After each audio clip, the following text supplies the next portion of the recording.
Welcome back to another technical deep dive here in the debug zone.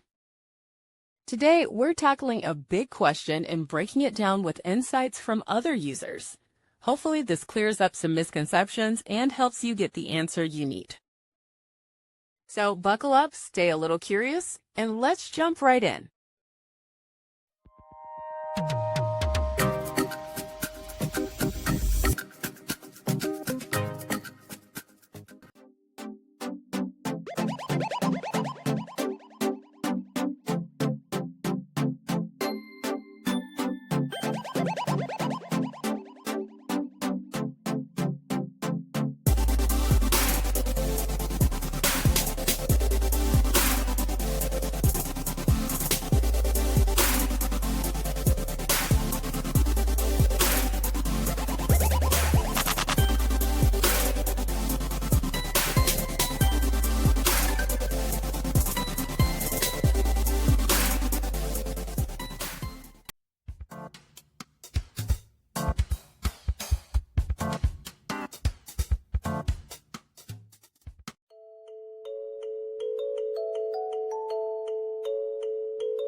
And that's a wrap.